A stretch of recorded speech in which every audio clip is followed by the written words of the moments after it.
I am that is. My sword shall wield for me. It's kind of a poetic way of literally saying nothing, eh? Well, was he saying, I'm a guy and I got a sword? in so many biblical terms, yeah, I think that about covers it. Well, I suppose I too am that is, and that is in question is Lucas Mancini here with Will Young. That's right, and it's time for another episode of For the Kids, a PBS Kids podcast. And this week, well, we've been excited to talk about this one for 2 weeks. We're talking about the Redwall animated series. So, I mean, we were both pretty excited, and I would really like to hear about, well, where both of us kind of come from in Redwall. But Lucas, if I could just ask for a moment, there's a couple of Patreon-related things that I want to make sure to get across to all of our patrons. First of all, I actually didn't discuss this with you, so this is probably news to you as well. But there is a new goal over on patreon.com/Elwood City Limits, and I wanted to make everyone aware of it, because how we do things, I'll tell you, when you run a Patreon, you can either set up goals in terms of money or in terms of membership. So, like, when you go onto somebody's Patreon, they might be like, oh, at $1,000, I will do this. But on ours, it's when we get X amount of patrons. Because we weren't really saving up towards anything until now, that is. But we're going to be measuring it in terms of patrons, because usually, not always, but a lot of y'all pay around $1 or $2 per month, which is absolutely great. We love it. It's more than I pay, Will. Yeah, and keeping that in mind, I've set a new goal of 60 patrons. So if we manage to hit 60 patrons, which you are helping us on our way to, and of course don't be afraid to share the Patreon link around, and we'll be saying this, we'll be hitting this a lot harder to the people who haven't already paid, but we can purchase the Adobe Audition Suite, and the show can sound even better than it does right now. We're currently editing on Audacity, which is free software. It's fine, but I would really, really like to get Adobe Audition back. So this will allow me to buy the latest edition and have enough to kind of split between the two of us. So essentially my pay will be towards Adobe Audition. So yeah, it's just something to think about, and figured it would be good to get that out there. Keep everybody on the same page. To put it into sort of meme speak, I look at the Adobe Audition logo and I say, miss her so much, just want her back. Yeah, really though. I had a free version of it for a while, and then it just wasn't compatible when I moved to my new laptop, and that was a real blow. And this other thing I wanted to mention, I only wanted to do this very quickly. I wanted to say thank you to everyone who asked about about us and who had kind words during this difficult time for Nova Scotians. I really don't want to get into it too much here on the podcast, but I wanted to say no. And but I want to say thank you. If you want more information about that, go to the Discord, and if you don't have your Discord link, please let me know over on Patreon. And just want to say thank you, everybody. We really appreciate the kind words. Okay, but Lucas, you were very excited for Redwall. Why was that? So when I didn't have a lot of experience with the books, which I'm sure lots of people did. I bet probably more people are actually familiar with the books than the show. Yeah. But Redwall was always a standout show for me when I was a little kid, and it's for the same reason. I think we've talked about this on the pod before, about how when I was a kid, the reason I got into anime was that unlike Western cartoons, which are serialized, they were episodic, right? And I always thought that was way cooler, that characters would grow and change, and you would see an ongoing story. I always just found that more engaging than sort of, Adventure of the Week kind of stuff. But there was a handful of Western cartoons that were episodic. And they tended to be based on literature. One of them was the Watership Down remake. Do you remember that? I do. I never watched that. I didn't understand at the time that Watership Down was a little bit more mature. So I just looked at it as like, it's a show for bunnies. I don't want to watch that. Which, coming from the guy who likes Arthur, I don't know what high horse I was on. Well, it's funny because these shows are kind of intertwined in my mind for kind of those reasons. They're both based on books. They're both episodic in a time where most Western shows were serialized, and then also. They kind of look similar too in terms of art style. The way that the animals have kind of a different color around their eyes is very reminiscent of kind of the art style of that old or that new rather Watership Down show. All that aside, Redwall was really mind blowing as a kid, just because like I was talking about before, I liked things like Robotech or Naruto, things with like mature themes. That's what I really wanted from my cartoons. And so Redwall, and I mean, we're going to talk about this when we talk about the episode proper, was chock full of that stuff. People died.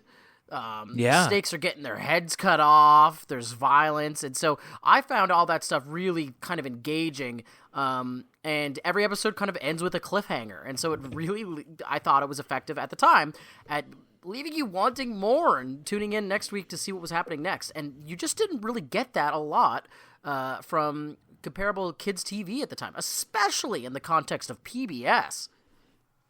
Yeah, I was really surprised when I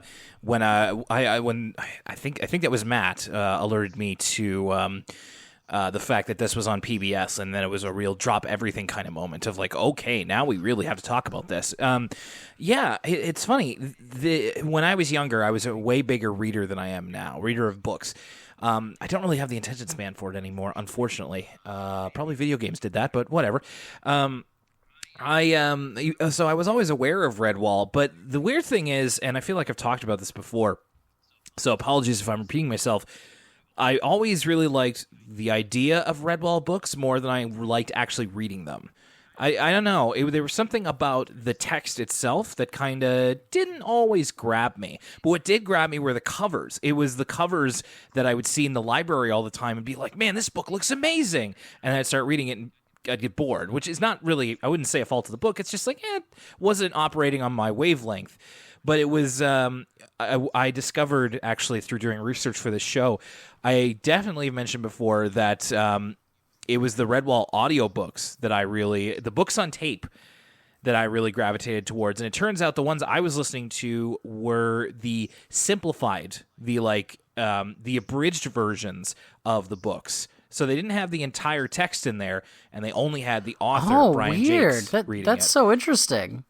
There are other Redwall audiobooks that are the full text, and they have like voice actors and music and like cues and stuff like that. So I'm really interested to find out more about that. But anyway, I remember I listened to the tapes for the book Mossflower like several times, and it was so good. So I think that there's a charm to these types of stories that I really like. I wish I had a Redwall book with me now, or I wish I could go to the library so I could give it another try, because I have a friend who's ride or die for Redwall, and I think maybe now, I mean especially now, would be a great time to give it another try. The animated series itself, I never actually watched all that much. I remember being stuck at my aunt's house one day and like watching a couple of episodes and being like, oh yeah, this is okay. Yeah, I have memories of like, I feel like, I don't know when this show is from. I assume sometime in the early 2000s, and I don't know like the difference between like when it was aired and sort of when it was in syndication. But my memories of watching this show are in like marathon settings as well, yes. Where it's like they would show like 6 episodes of Redwall in a row or something. I'm not sure kind of what the story is behind that, but that's how I remember as well. But I do also recall it confused me a little bit to have a show, and we'll talk about this when we get into the history of it, that was on PBS and a non-public television station as well. It's like you didn't see Arthur, for example, on channels besides PBS, or excuse me, actually you did. I believe Arthur was on CBC Kids, but it was rare. Like when I was younger and I didn't understand, why some cartoons are on public television and why others are on like cable. I always wondered why, like, how come PBS doesn't play Power Rangers, or how come, like Dragon Tales isn't on Fox Kids or something. So it was really unusual to have a show that was both on cable and like premium cable in Canada and on public television.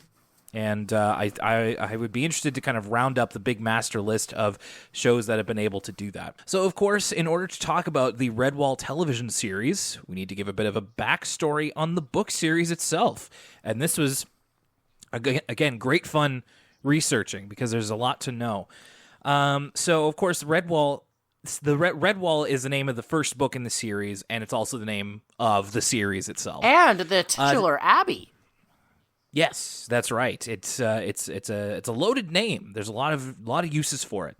It's a series of children's fantasy novels that were published from 1986 to 2011, so over the span of 24 years. So the Redwall series is started before both you or I were born, and it was written by an English author named Brian Jakes. Now I know his last. Okay, so Brian Jakes, you made me watch this this kind of like, I don't even know what to call it, like TV spot where Brian Jakes is kind of... Yeah, it's like a behind-the-scenes featurette almost. And let me tell you something, those 30 seconds I spent with Mr. Jakes earned him a spot in the Hall of Kings.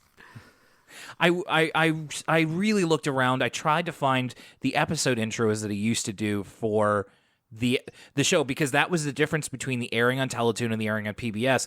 PBS had the episode introductions from Brian Jakes, if I'm remembering that correctly, and it would be him in front of like a roaring fire and with his trademark voice, like, "Hello, I'm Brian Jakes and welcome to Redwall." And I definitely must have watched on PBS because I remember that. Yeah, like, what will Matthias do to beat back Clooney the Sketch? Find out in today's episode. Just like, it's an inimitable voice. I would really recommend that you guys check out the Redwall audiobooks on YouTube if you can find them. He has such a pleasant voice, and I think that's a big reason why I responded to those so well. So yes, he's that kind of English. So I looked up a little bit about Jakes. Now, his last name looks like Jacques, but it is pronounced Jakes. I've heard him pronounce it Jakes before.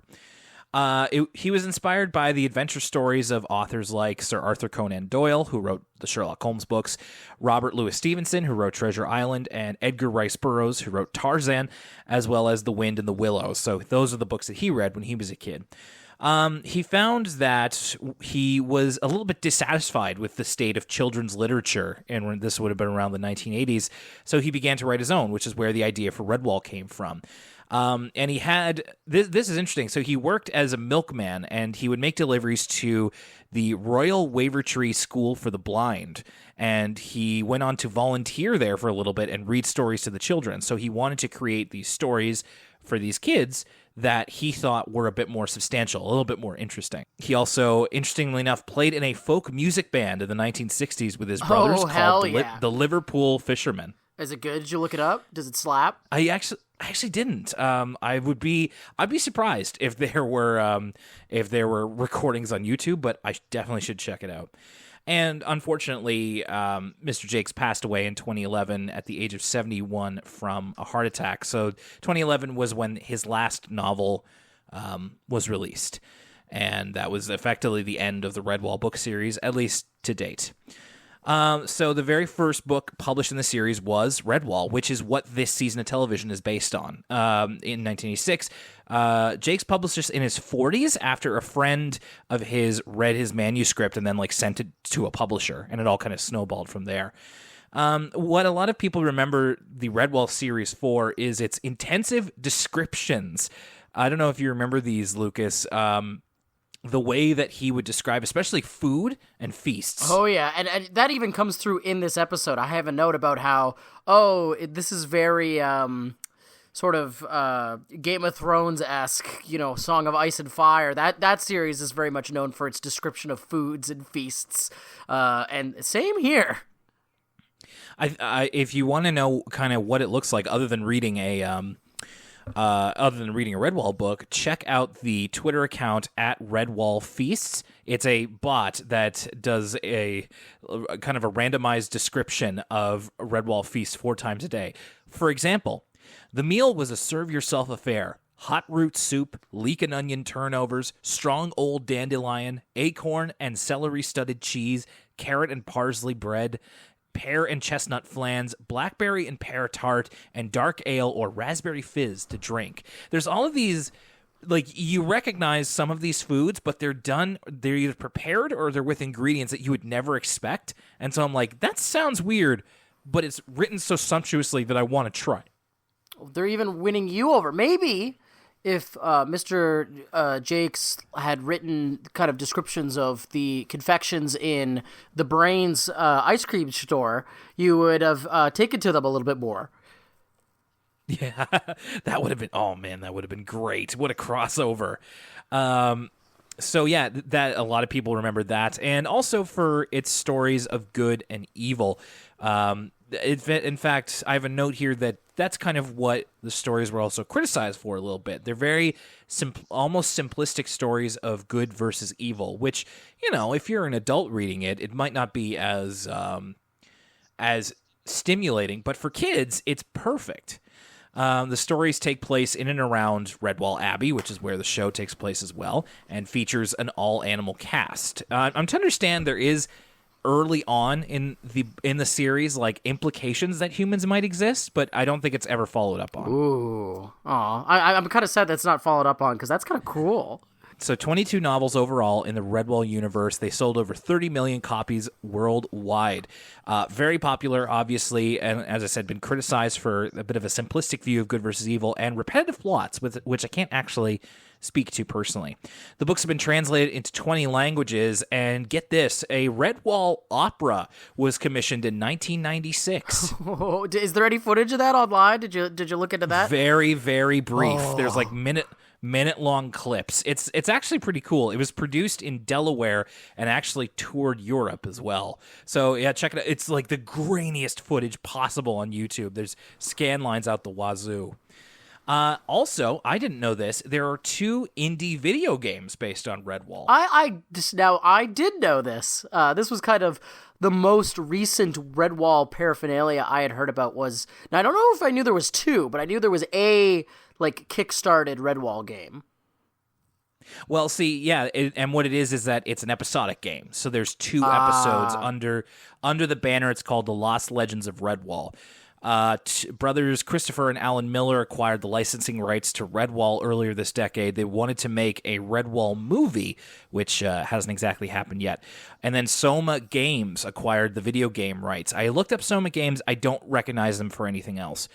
They created a Kickstarter to develop a level in Minecraft, which they called Abbeycraft, because they wanted to make Redwall Abbey in Minecraft. The game was originally scheduled for release in 2012, but it didn't enter early access until 2017. So that's the curse of Kickstarter, unfortunately, is that sometimes these, you fund these projects and they are on a really great brisk schedule, and sometimes they just take a really long time, if at all, to be released. I actually know a little bit about the canceled Redwall movie. I believe that Gary Whitta, writer of the Book of Eli and Star Wars Rogue One, was originally slated to write the Redwall movie. And there was actually concept art and stuff of it before it was canceled. Fun fact, we've mentioned Gary Whitta before as the person that's been asked to pen the in-development Star Fox film that we've talked about. Oh, yes. But yeah, that's a little... I remember because I was excited for it when I had heard about it before it was canceled. It would be a cool idea, but it also reminds me of...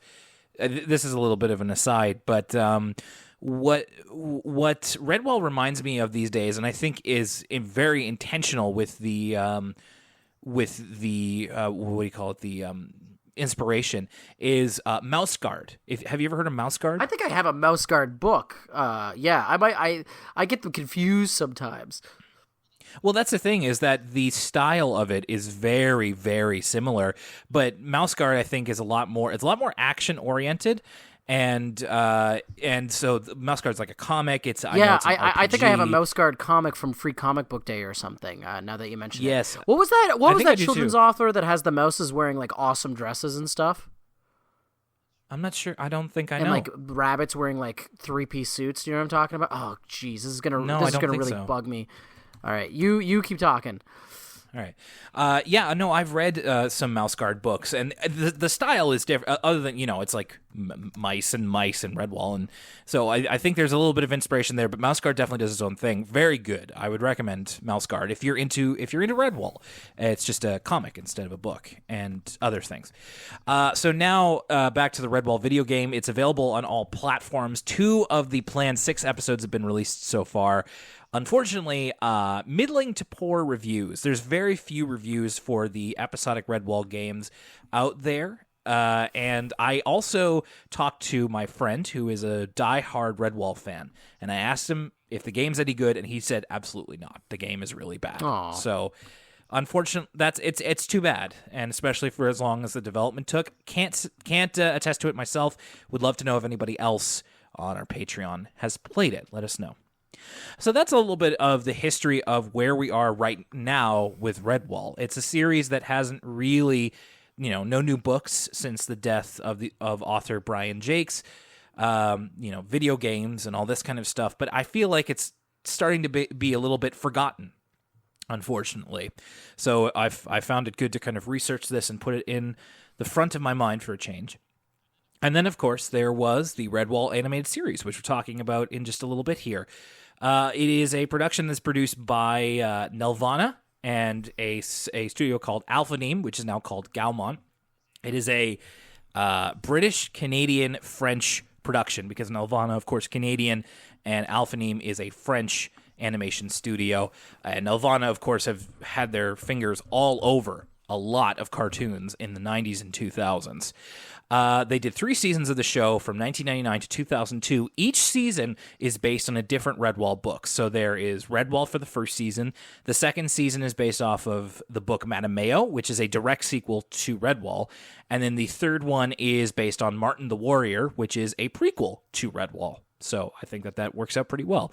39 episodes in all. Like we said, this originally aired on Teletoon and was independently distributed in the United States through public television stations. So if you're an American listener, you would have only seen this on PBS or your local public station. But we also saw it on Teletoon, which was a premium cartoon and youth-focused channel. Yeah, and this is maybe a little bit too in the weeds, but to break it down for the American listeners, Teletoon was kind of the Canadian version of Cartoon Network, whereas a lot of the Nickelodeon shows would be on YTV, and then a lot of the Disney shows would be on Family. So there was 3 pillars of Canadian cartoons, and so instead of having most shows just all be on Cartoon Network, kind of how it is in the States, that's how the breakdown was in Canada. There was certain shows that were YTV shows, certain shows that were Teletoon shows, and certain shows that were Family Channel shows.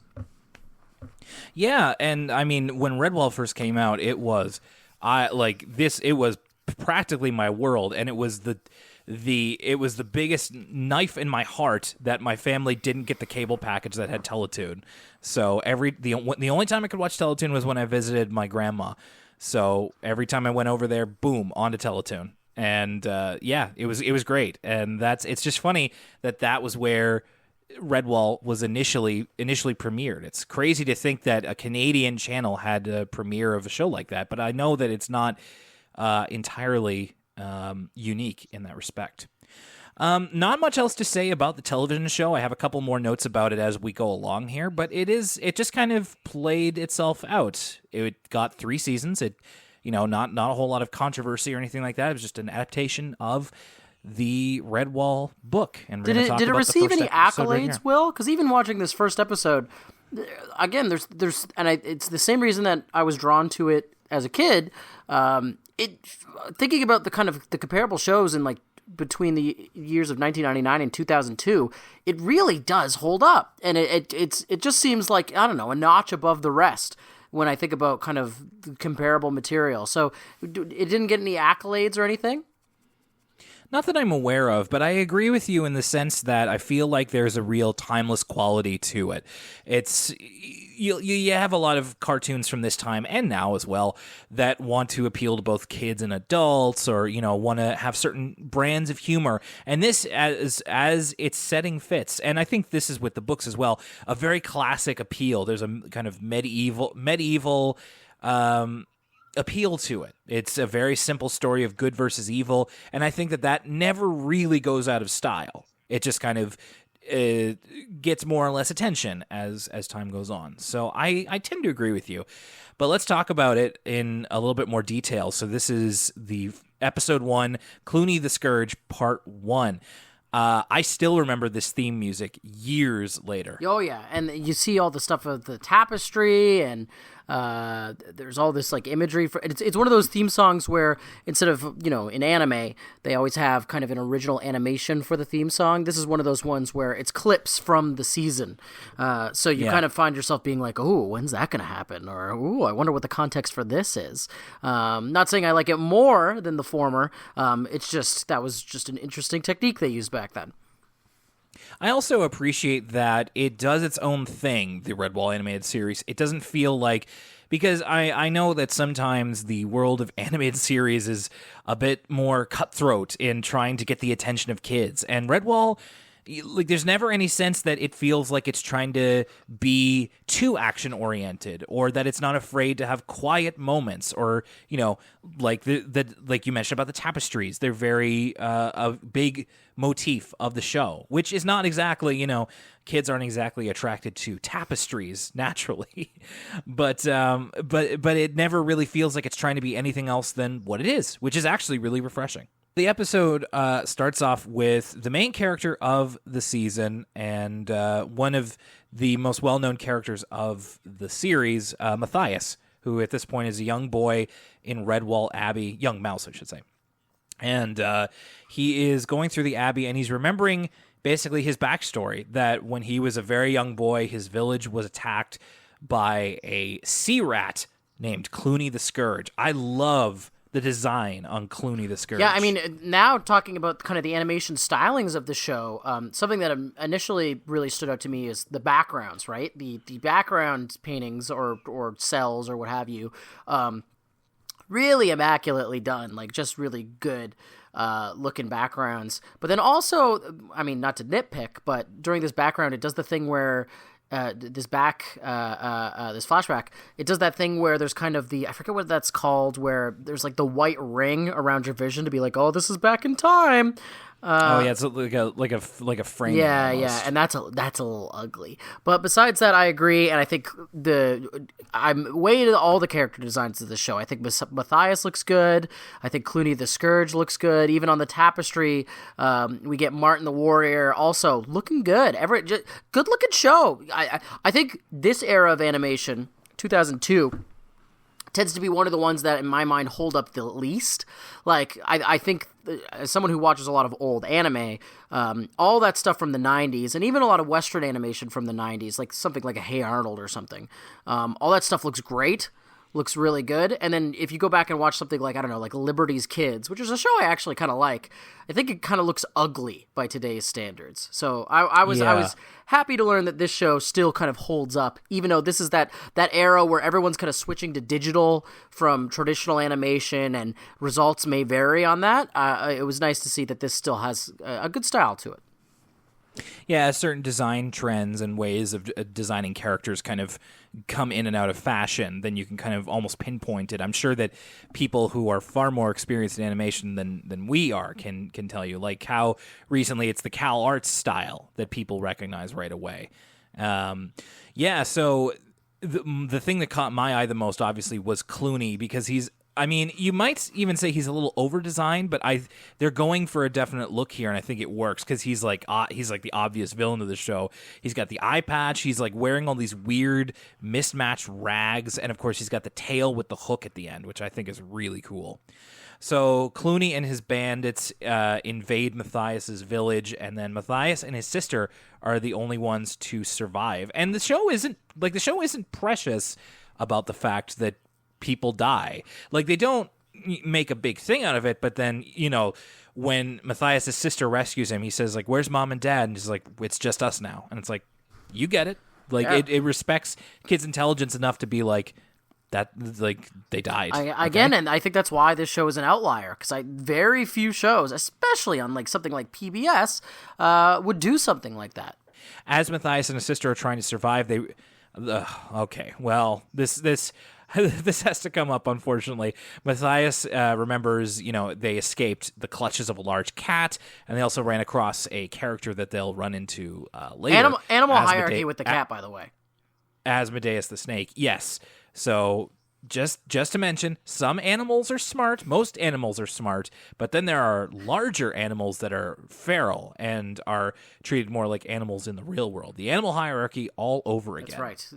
Now, they're not necessarily funny animals like we've come accustomed to. But the funny animal logic, longtime Elwood City Limits listeners will be familiar with sort of the definition of a funny animal. Goofy's a funny animal where Pluto is an animal. But yes, the animal hierarchy. We can't escape it, Will. I don't think we ever will. So eventually he and his sister come to Redwall Abbey. They're rescued.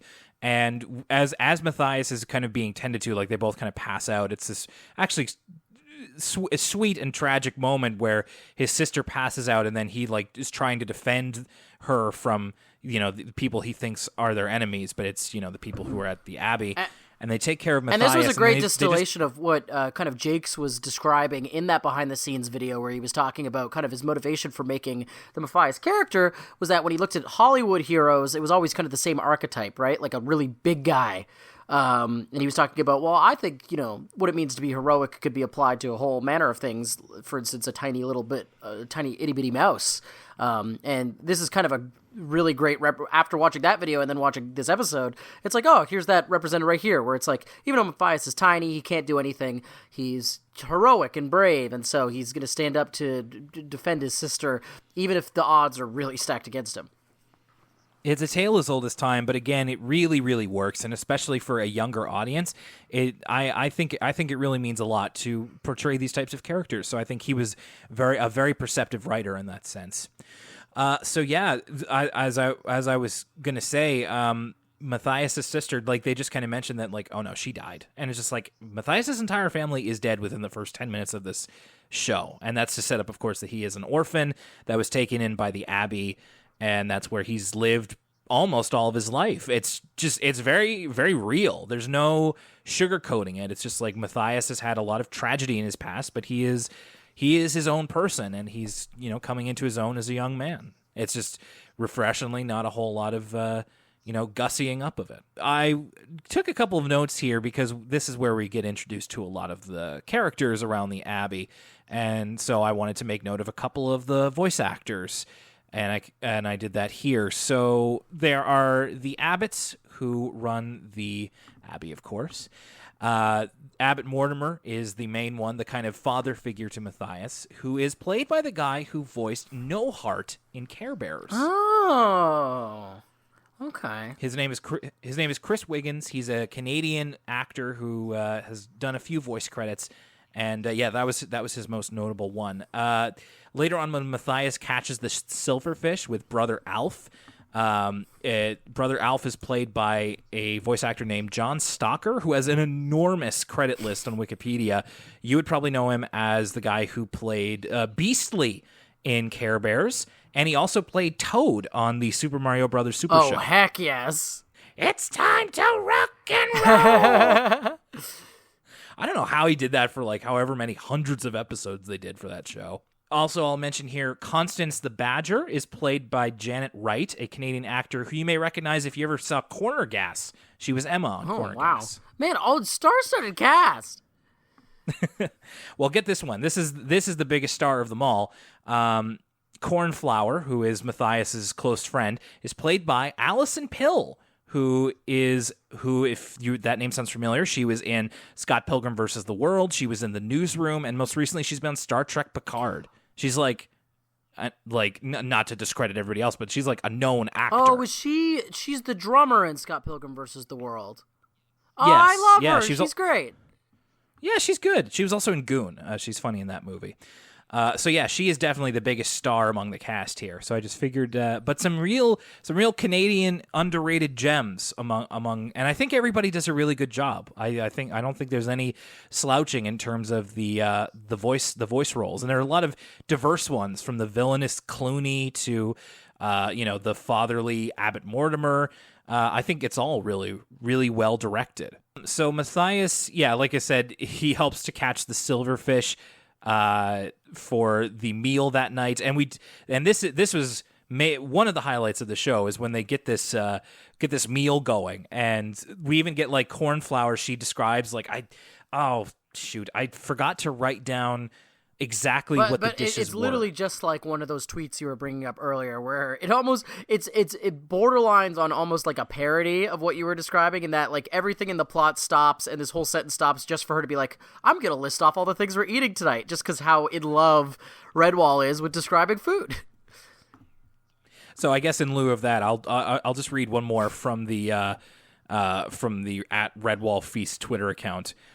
The watercress and turnip soup was exquisite, as was the fennel, cloudberry, dandelion, hazelnut, dried fruit, and cheese salad, honeyed barley scones with honey, soft cheese and chive dip, and damson wine.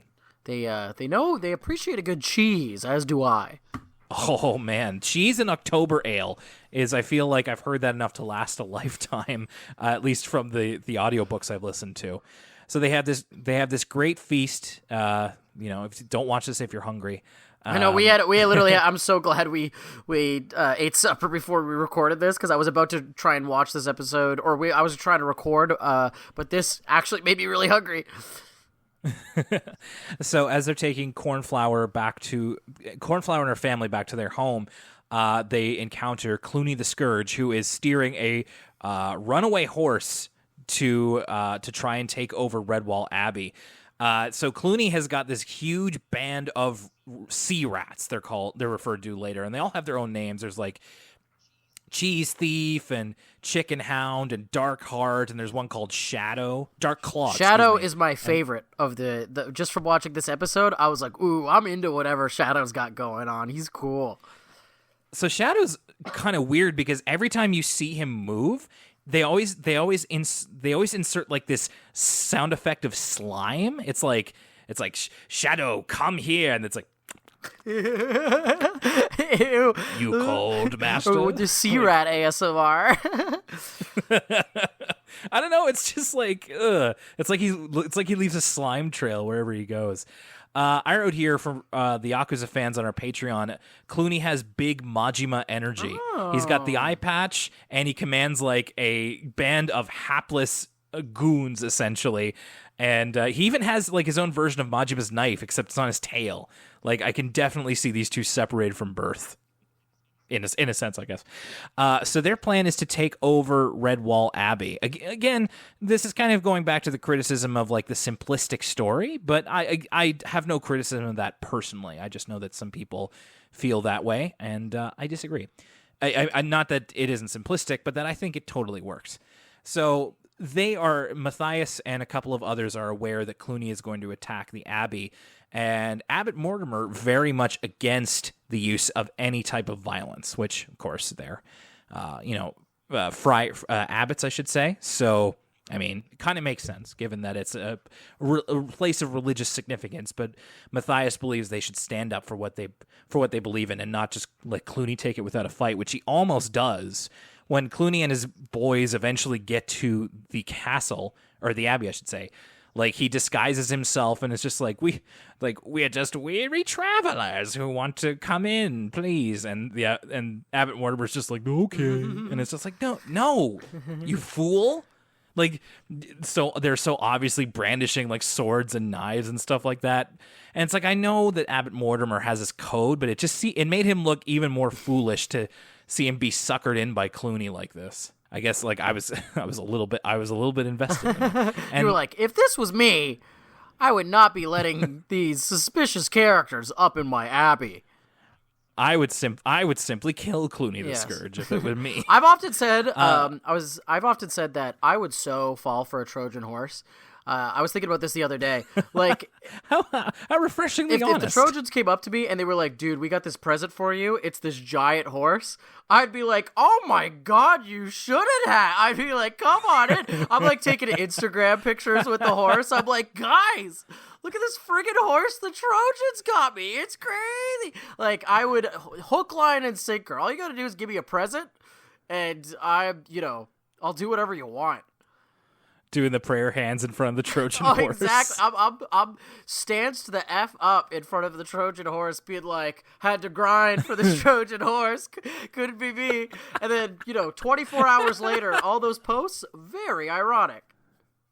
So anybody in Animal Crossing, if you want to get all of Lucas's bells, just No! offer him a suspiciously large wooden No, horse. please. Stay away from my island. So eventually they do get in. It's Clooney and two other of his hench rats, and they essentially start reading them like a terms of surrender contract. Oh, yeah, this was funny. Is, He was like, here's our terms of surrender. He's like, okay, first of all, surrender is absolute. You have to do it. Second of all, we own the Abbey. It all belongs to us. yeah. And it's surprisingly formal for like essentially thugs. And then Matthias, yeah, it's like they have a bunch of copies of it printed. Matthias has none of this, and he just pairs the scroll in two with like this kind of long staff that he was kind of practicing with. And joke's on you! I can't read.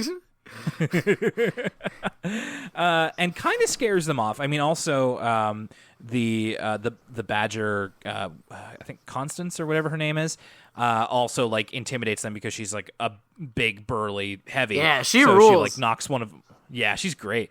Knocks one of them down. But as Cornflower mentions near the end of the episode, as Clooney and his men kind of scurry away, and that Clooney reacted to Matthias's conviction in his voice. It wasn't that, it wasn't that he was scared of the little boy. It's that he was afraid of his passion or his determination, which is seemingly drawn from the tapestry of Martin the Warrior that hangs in the main hall. And so at the end of the episode, Clooney is determined to get that tapestry in order to sap their fighting spirit. And this is actually where the episode ends. There's no big definitive ending. It's just this will continue into the next episode. Very, very kind of flowing in between episodes. I actually watched the episode after this one, and it is pretty seamless. I'm not surprised that you did, right? Like this is the mark of a great show where it's one long continuous story. Is at the end of this episode, I was like, "Aw, it's over. Oh, I kind of want to watch the next one." So effective storytelling. Well, especially considering that this was like part one of a two-part story, enough, yeah. And I was like, I got to know how this goes. So yeah, that's a little bit of a taste of Redwall. Now, we kind of said at the end of the last Patreon episode, we were both so excited, just like, what if we just did the whole show? And it's like, I don't know if I would be willing to do that. So, Lucas, I know that I got a show.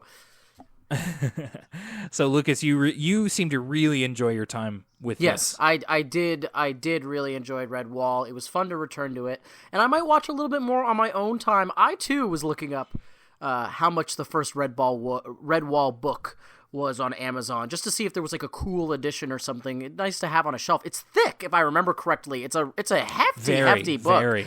Yes. But yeah, how much is it? How much is it, if you don't mind me asking? Depends on there's like a whole. It's old books like that varies depending on if you get a hardcover, softcover, different editions, all that jazz. Yeah. But it's just a cool thing, and like you said, it's nice to talk about Redwall because you're right. I think it's one of those things that's been mostly forgotten. But I mentioned that we were doing this week to my friends, and I think people my age. Lots of enthusiasm for the Redwall property. Everybody was like, oh man, the Redwall books were so awesome. Like they all had different kind of Redwall memories. Some people remembered the show. Some people remembered the book more so. So I think it's, for people our age, it's just kind of it's one of those YA, or I guess not even YA, just kids series that people still to this day hold in really high regard. So if we can kind of make sure that people don't forget about that, then yeah, it was a joy to talk about it this week. So I did like it. I don't think I'm quite as passionate about it as you are, but it really helped to reignite an interest in the Redwall stories in general. And I mentioned that earlier, just like I wish I could get my hands on the first book and just give it another try. And maybe I will. Maybe I'll try and find it online or something like that. But I think that there is, especially now, there's a big value in simple stories told well. And I'm not at all against complex stories or, sprawling narratives. You compare this to something like Game of Thrones, it's not exactly on the same level, but that's because Game of Thrones is trying to do a lot more and for a different audience. This is definitely a children's series, which is attractive to kids who are into fantasy literature. So kids who grew up reading The Hobbit, Lord of the Rings, Harry Potter. This is right up their alley. And I did as well. So it didn't personally click for me at the time with Redwall, but now I've got nothing but time. I'd love to give it another chance. And it's really, really cool that it managed to tap into something with enough people that they could make an animated series out of it. I did enjoy my time with it. I watched the episode after this. It was pretty good. I don't know if I would watch the whole thing, but I think that this is something that could definitely resonate with someone if you're into this kind of stuff. And I would definitely recommend that if you've never checked out Redwall, try the television series and try a book. Like if you can get your hands on a book, if you've got an old copy somewhere and you've either never read it or haven't read it in a while, give it a try. Like, hey, it's a great time to pick up a new book series, so why not give this one? It's not going anywhere. So I'm really glad that we got to kind of rediscover this. And that's the end of our episode of For the Kids. Thank you, everybody, for your contribution to Patreon. We're at 40 patrons now, which is really, really great, and we really appreciate your time and your contribution. And we're going to be continuing to make content for you as the weeks go on. We've got a new ECL episode coming out next week as we get closer to the end of Season 9. And now is the time where we're going to figure out what we're going to be talking about in 2 weeks on another episode of For the Kids. So, Lucas, it is your turn to pick. What's it going to be? Well, I've been caught off guard by this question before, and while we were talking about Redwall, I was like, oh, wait, it's my turn to pick which PBS Kids show we're going to watch. So I looked up the list of PBS Kids show, and we actually mentioned it earlier in the episode, Will. We're going back to 1776. Revolution is in the air, Will, because we're going to be watching Liberty's Kids. Okay. This, it's funny, when we first started talking about doing this show, and maybe even on the air, we were like, Liberty's Kids was one of the ones that came to mind, and I don't know why, because I'm just going to try to keep this brief. I don't have much of a history with Liberty's Kids. I think it's going to be really interesting to talk about, and I'll be really interested to see how it holds up, especially post-Hamilton. Bro, you're looking at someone who watched Ken Burns' Civil War documentary for fun. I love that stuff. And so that kind of interest in history, and especially like recent history like that, was stoked at a very young age in little Lucas watching Liberty's Kids. So I'm excited to return to this and to see how it holds up. The British are coming, Will, next week or next episode For the Kids. Well, we'll be looking at life through our own eyes when we get to Liberty's Kids, but we want to know what it's like for you as well, especially for our American patrons. But if you watch Liberty's Kids, no matter where you grew up, what did you think of the show? And is there an episode that we should watch above all the others? Let us know in the comments below on Patreon or on Discord. We will pose the question there as well. And American listeners, how well do you feel this represents your country's history? All right, so that's For the Kids. Lucas, really good to talk to you once again, and certainly hope that you have a good week, and we'll be very interested to hear your thoughts on Liberty's Kids. Thank you, Will. I'm going to get back to watching The Last Dance, the Michael Jordan documentary series, which is the best thing I've seen, like television movie-wise, all year long. I had to sneak this in here because, Will, I'm obsessed. It's incredible. I think I owe you a longer discussion about that maybe next week on ECL. Yeah, we'll talk about it again on ECL because it hasn't left my mind, Will. Oh my gosh. There's a part, Will, this is a little extra for all the Patreon listeners. There's a part, Will, where they bring up a golf game that Michael Jordan lost, and there's you see this flash in his eyes of a man ready to kill somebody over a 20-year-old golf game. It's the intensity. It's incredible, Will. You gotta watch it. I might just. Well, for Lucas Mancini and Michael Jordan, my name's Will Young, and that was PBS. I am that is. My sword shall wield for me.